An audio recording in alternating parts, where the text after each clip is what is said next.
3. What's up, beautiful people? Whoever you are, wherever you are, whenever you are, however you are. Thank you for clicking on this video. Hey, you are on a rail.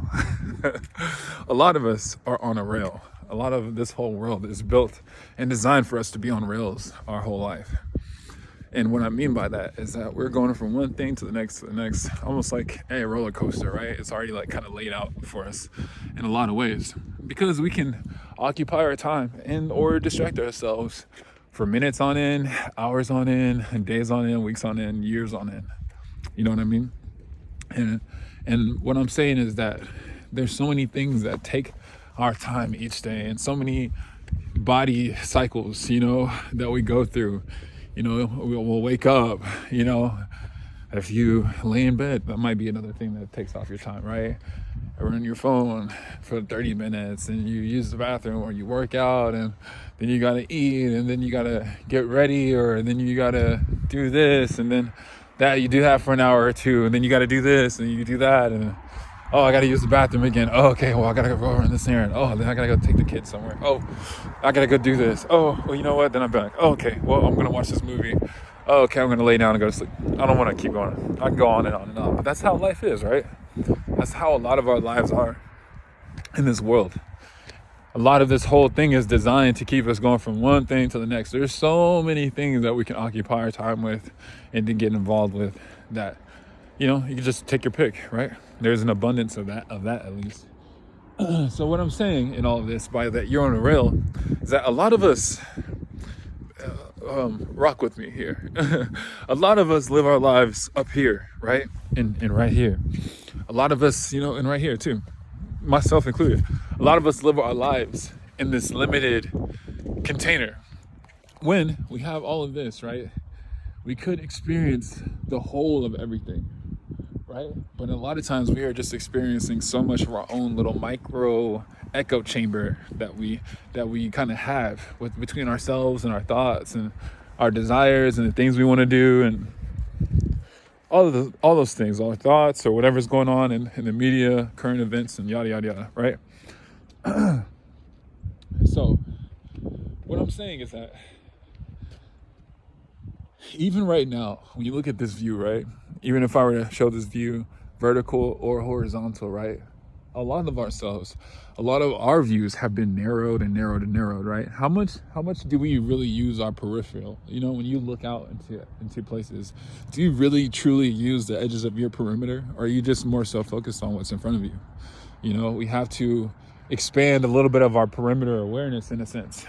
And what I mean, and I'm kind of speaking figuratively when I'm saying this, because I'm saying that on this rail that we live on, right? We're all on these little nodes moving around, like kind of like cars on the road, right? Not bumping into each other, going to where we gotta go, and so forth, right? And if you look at us as humans on these little nodes living in our minds, it's these senses, right? It's our sight, our smell, our touch, our taste, all these things, right? And they all happen from here, from where we are, right? Your eyes, your nose, your ears, and so forth. And it's a beautiful thing that we have these tools to experience our environment and interact with our environment in a lot of ways, right? However, there's also a limiting factor to it because we can only experience where we are, what we are, how, the kind of situation that we're in, whatever, right? We're still a node at the end of the day. We're still limited, right? There's so many things happening around us. All these people, wherever you're eating at, right? There's other people eating there too, but you're not experiencing all the flavors that are on their plate. You're not experiencing all of the scents that are everywhere around you. You're only experiencing the range as far as what you can sense, right? So if you get where I'm going with this, you know what I'm saying? You can only experience the range as far as what you can go, right? You can only experience what you can see. You can only experience the range of what you're able to see, right? The range of what you're able to hear. But there's so many things going on around us in everywhere, right? So many things that you can't see, that you can't hear, that you can't smell, that you can't touch, you can't feel, and you can't even think about right now because it's not within your little frequency range. It's not within your little sensory your node of perception, your little antenna, right? Your own little personal antenna, it's not reaching that. So we have to look at things too from a bird's eye view, in a sense.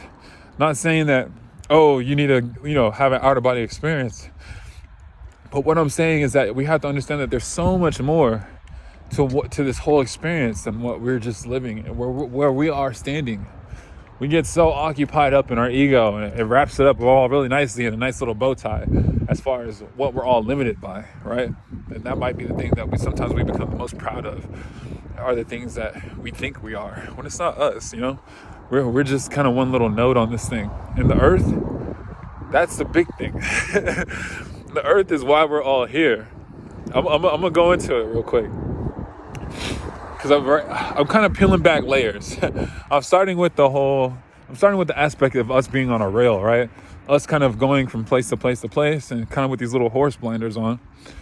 But then I'm also expanding that of what it's like, the idea of when the horse blinders are off, right? The peripherals of not just what you're sensing, but what everyone else is sensing. This whole experience that we all have, and it's so vivid, right? There's so many flavors, there's so many things, there's so many ways to experience this whole thing. But I'm only doing one thing at it right now, right? I'm only here, standing here. I'm not swimming in this water.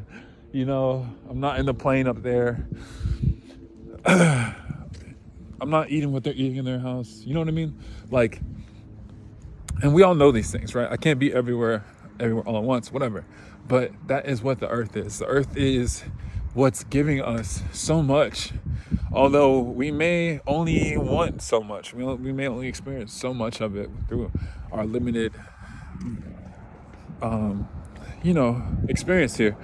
But I'm saying all this to say that this whole thing is cosmic. This whole existence, where we are, why we are here on Earth, it's due to a cosmic origin, right? And the word cosmic, right? Cause.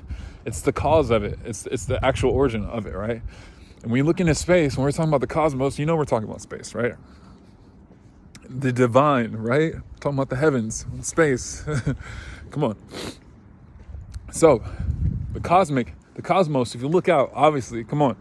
We have an damn near infinite amount of stars and celestial bodies, right? Other planets out there, other things, well beyond our little horse blinders, well beyond our perception, well beyond all these things. But it is the truth, right? We all know that we live in a universe that there's microcosms and macrocosms, all the shit, right?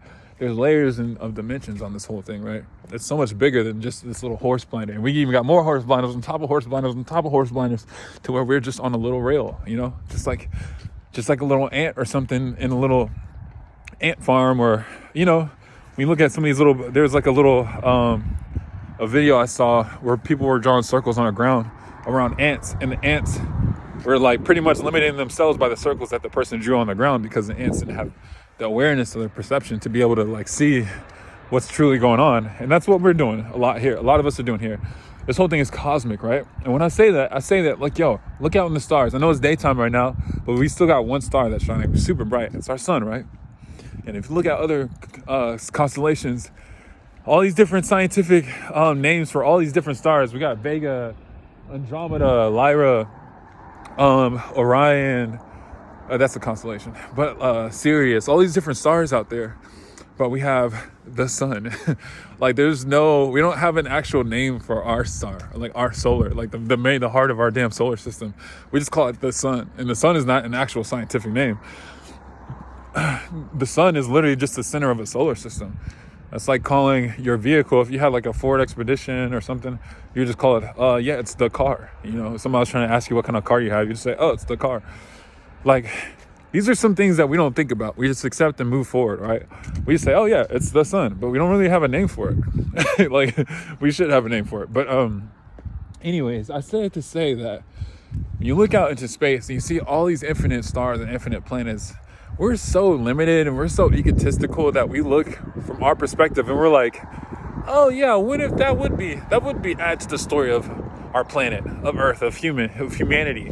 Could you imagine if humans found other planets elsewhere? Like, what would that do for, like, come on, y'all. We're so limited. Like, think about it. Think about it. We are the stars. We are we are on one of the celestial bodies that we're looking out to the stars for. We are literally on top of one of those shining things that you're looking at.